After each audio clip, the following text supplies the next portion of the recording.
What up everyone, it's your boy X-Man87 here, bringing you another Marvel Legends video, and what I have for you today is the Marvel Legends Venompool Build-A-Figure Series Phage action figure review. Before I get into everything, if you could please leave a thumbs up like rating on the video, it'll help show your support for my channel and I greatly appreciate it. Now with that said, let's take a look at Phage. Now just to cover some backstory here, Karl Mach was a mercenary who volunteered for the Life Foundation.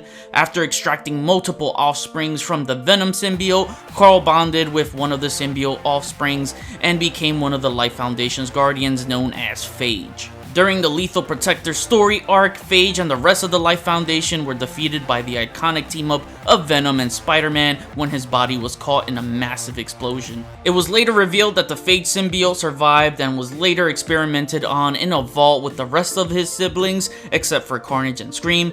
The symbiotes merged together and bonded with Scott Washington to form Hybrid. Now taking a close look at Phage, the best thing about this figure is the head sculpt, no doubt. Hasbro nailed it here. It looks freaking awesome. I love the one big eye you got going around here and then the black symbiote lining going around it. This is the biggest unibrow you will ever see in your life. But no, it's really cool. I like how it complements the eyes. Then you got the teeth looking really cool, so the top row of the teeth looks good. I like that, nicely painted. And you have the tendons on the jaws right there. That looks really sick and nasty. You got the tongue sculpted nicely in there. The bottom row teeth looking good. A little paint chip on mine, but not enough to kill it for me. I like the black lining we're getting around the mouth line. Then you turn around and you have this big blade piece on the back, so you can remove it. You can unplug it, but I don't see why you would keep it displayed like that. It looks plain and boring. You know, you want to keep it on there to make it pop out and go with the rest of the body, which has these blades, and they look really nice. He is on the Bucky Cap mold, so the only new parts I would say are the forearms, the hands, and the calves maybe, where the blades are at. I like the paint style. They gave it this nice metallic gold sheen to it, which makes it look alien-like. You know, I get it for the symbiotes. They did the same thing with Scream. Both of these characters looked very yellow to me in the comics, like on the yellowy, orangey type of color. But the gold works. I like it. Then you get these black squiggly patterns throughout, and I really dig it. Gives it its own unique feel, and I really am a fan of these symbiotes. So just taking a look at the forearm piece, as I said, I think these are new. The forearm blades are not removable. You can see they're a separate piece, but you know, this looks like it's peeling off, but I don't want to mess with that. And you got the hands right there. The hands are new too. I haven't seen these. I thought they were lashers at first, but lashers is just way too small, so these are new too. Man, I really like that. These blades just make it look cool. Makes me forget it's on a Bucky Cap mold sometimes. I really like looking at it. Then, you know, you got the rest of the body, the legs, a little gap right there on the thigh. But yeah, the rest of it looks really good. I like the way these blades are looking once again. You know, you get that splatter right there, keeping up with the rest of the texture, aligned with the blades. So that looks really cool.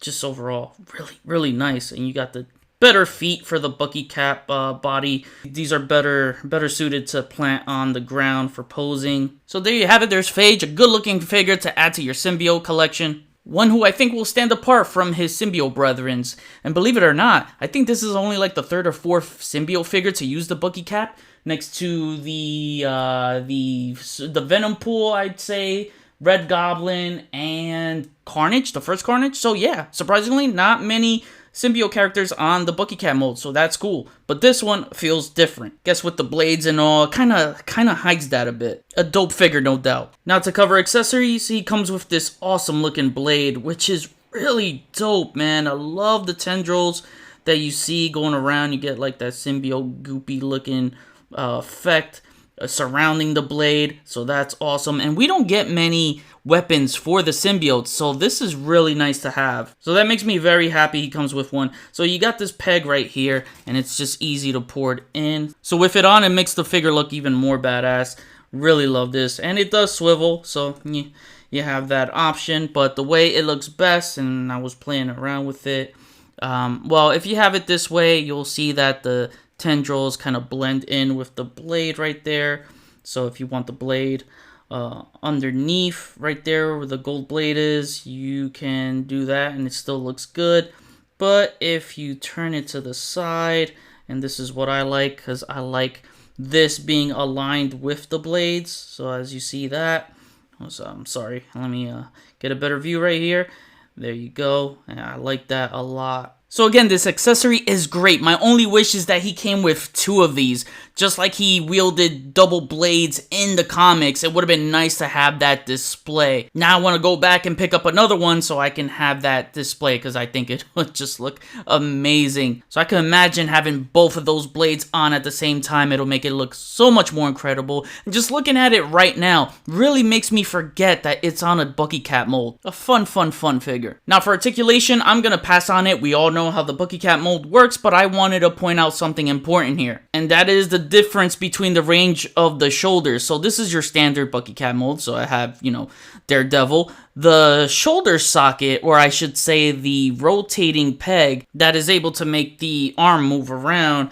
As you can see, that peg sticks outwards a little bit. You can see it sticking out here. And if you look at Daredevil, it's more digging into the armpits. So this allows for more range. So I feel like that is hindering a lot of it. And you can see from afar how that shoulder rim just sticks out.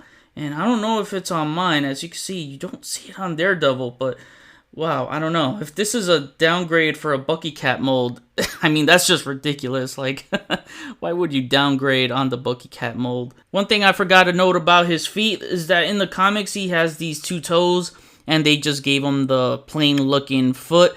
That would have made it more comic accurate. I mean, they gave Absolute Carnage some sculpted toes, so giving this guy some newly sculpted feet definitely would have made this figure look a little bit cooler. Now for some comparisons, here is Phage next to the Spider-Man animated series Retro Classic Spider-Man. Next up, here is Phage next to the Classic Venom and the Marvel Unlimited Plus exclusive Marvel Legends Venomized Punisher. Then we have Phage next to his siblings, Lasher and Scream. All we need is Riot and Agony, which is very important to complete the Life Foundation team. And finally, here we have Phage next to his fellow wave mates, which I already reviewed. We have the Absolute Carnage, Movie Venom, Venom, and the Venomized Miles Morales. Now for my on the shelf segment, here is Phage in my Venomverse display. Having him set up next to Scream and Lasher is making my anticipations high to get a Riot and Agony so that I can round out the Life Foundation team. And now to wrap things up, my final rating is an 8 out of 10. I pretty much said all I wanted to say during the video. It's a good figure, and even though the added blades is only a small addition atop the new accessory,